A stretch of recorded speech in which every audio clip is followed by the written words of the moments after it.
Ma'am, बच्चे दाने में भ्रूण नहीं चिपक रहा। मेरा बच्चा बार बार चिपकता नहीं है, या मैं बहुत बार 2 या 3 बार आईवीएफ ले चुकी हूँ और हर बार इम्प्लांटेशन फेलियर हो जाता है। ऐसे आंसर्स मैं ज्यादातर लोगों से सुनती हूँ जब मैं उनके इनफर्टिलिटी का कारण फर्स्ट मीटिंग में पूछती हूँ। नमस्कार, मेरा नाम है डॉक्टर रुचि भारद्वाज। मैं आयुर्वेदा फर्टिलिटी एक्सपर्ट और आयुर्वेदा कंसल्टेंट हूँ।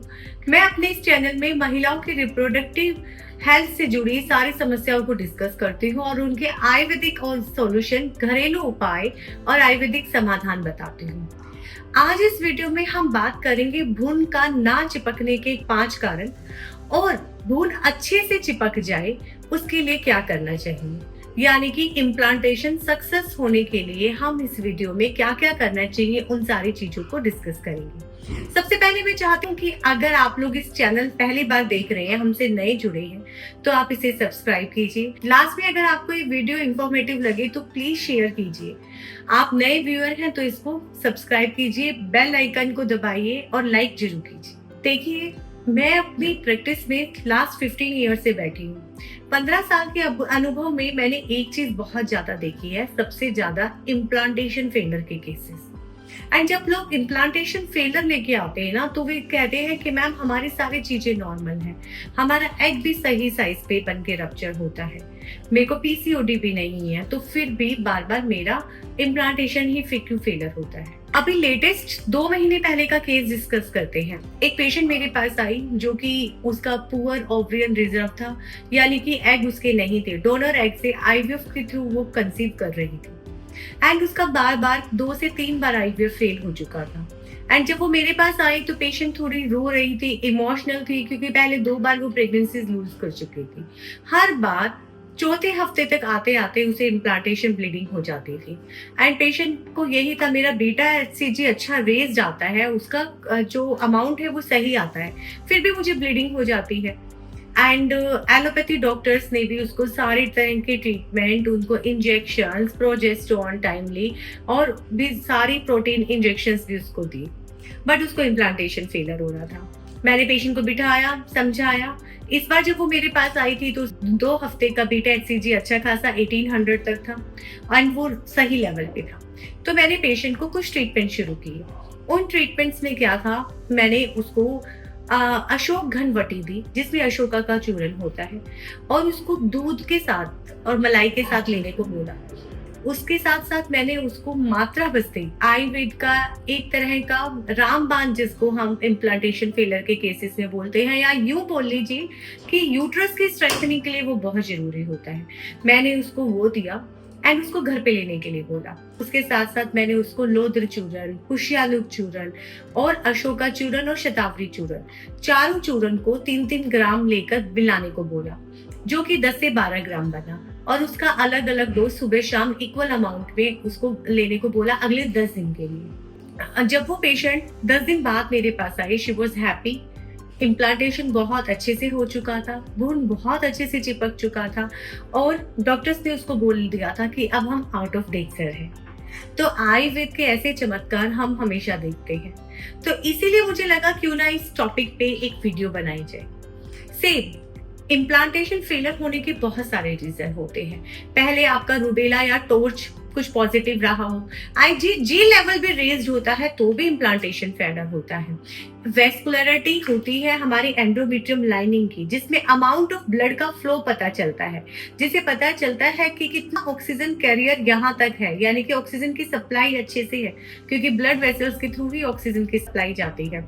तो कई बार वेस्कुलरिटी जोन अच्छा नहीं होता, तो उसको हम अच्छा करवाते हैं अगर पहले ही प्री कंसेप्शन से पहले पेशेंट हमारे पास आता है। सेकेंडली, आपकी एंडोमेट्रियम रिसेप्टिविटी बहुत पुअर होती है। रिसेप्टिविटी मतलब कि धारण करना, उसको एक्सेप्ट करना, वो इतने कैपेबल नहीं होती कि वो भ्रूण को अच्छे से चिपका सके। तो उसके लिए भी आयुर्वेद में उत्तर बस्ती थेरेपी होती है, जो कि पर्टिकुलर कुछ घी से या ऑयल से दी जाती है। आपकी इंट्रा यूट्राइन थेरेपी कर कर कुछ मेडिसिन इंसर्ट की जाती है, जो कि आपकी एंडोमेट्रियम रिसेप्टिविटी को अच्छा करती है, वेस्कुलरिटी जोन को अच्छा करती है। और कुछ आयुर्वेदिक मेडिसिन जो कि रसायन का काम करती हैं, जैसे कि त्रिफला है, गोक्षूर है, अशोका है, लोद्र है, और भी बहुत सारी आपकी प्रॉब्लम के अकॉर्डिंग, आपकी बॉडी वेट के अकॉर्डिंग, और उसके साथ साथ अभी हाल फिलहाल आपका वेस्कुलरिटी जोन कैसा है, रिसेप्टिविटी कैसी है, वो हम देखकर डिसाइड करते हैं। ऐसे केसेस में हम पेशेंट को थोड़ा सा बेड रेस्ट लेने को भी बोलते हैं। दूसरा, मात्रा बस्ती बहुत जरूरी है। तीसरा, पेशेंट के डाइजेशन पे हम जरूर काम करते हैं। पेशेंट को का आम पाचक वटी या उसका पाचन अच्छे से हो, प्रेगनेंसी के कौन कितने वीक चल रहे हैं, या पहले कितनी बार इम्प्लांटेशन फेलर हो चुका है, या कितनी प्रेगनेंसी फेल हो चुकी है, या अभी तक कंसीव नहीं किया, उसके अकॉर्डिंग ही वो चीज चलाई जाती है। तीसरा, हम इसमें आयुर्वेद में बोलते हैं रस धातु, यानी कि आपका जब डाइजेशन अच्छा होता है, स्लाइवेशन अच्छा होता है, तो पहला आप जो भी खाना खाते हैं वो रस धातु में अच्छी स्लाइवेशन में कन्वर्ट होता है। उसके बाद आपकी रक्त धातु बनती है, और रक्त धातु ही आपके एंडोमेट्रियम लाइनिंग को बनाती है।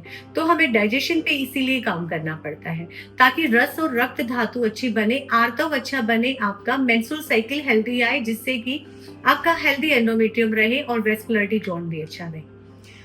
चौथा, आपकी डाइट में कुछ चेंजेस किए जाते हैं। ज्यादातर फीमेल्स पित्त प्रकृति की होती हैं और वे नहीं जानती हैं, और वो पित्त बनने वाला ही खाना लेती हैं, जैसे कि ब्रेकफास्ट पे रोज पोहा खाना, साबूदाने की खिचड़ी खाना, फ्राइड चीजेस, मसालेदार चीजें खाना, तो वो चीजें उनको बंद करवाई जाती है। पांचवा जो आपके ऊपर काम होता है वो आपकी एग क्वालिटी और क्वांटिटी को देखकर होता है। तो उसमें उत्तर बस्ती बहुत अच्छा है, आयुर्वेद की नस्यम थेरेपी बहुत अच्छा है, और वमन आयुर्वेद के एक पंचकर्मा के अंदर आने वाला ट्रीटमेंट है, थेरेपी है, जिसमें कि हम पेशेंट को एक तरह से वॉमिट मेडिकेटेड एमएसएस इंड्यूस करवाते हैं, एक टाइप से 7 दिन तक उसको घी पान करवाकर, घृत पान करवा के, और उसके बाद उसको जो मेडिकेशंस देते हैं वो रसायन देते हैं। तो जिससे ना सिर्फ आपके हार्मोन्स अच्छे बनेंगे, हार्मोन्स रेगुलेटरी अच्छी होगी, मेंस्ट्रुअल अच्छा होगा, यूट्रस स्ट्रेंथनिंग अच्छा होगा, और एग क्वालिटी अच्छी होगी, और आपका कंसेप्शन के चांसेस बढ़ जाएंगे, और इम्प्लांटेशन पक्का सक्सेस होगी। तो देखिए, इस वीडियो में आपको मैंने एक पेशेंट की स्टोरी बताई, और उसके साथ साथ मैंने बताया किन कारणों से इम्प्लांटेशन फेलियर होता है, और कौन से ऐसे 5 चीजें हैं जो करने से आपका इम्प्लांटेशन सक्सेस हो सकता है।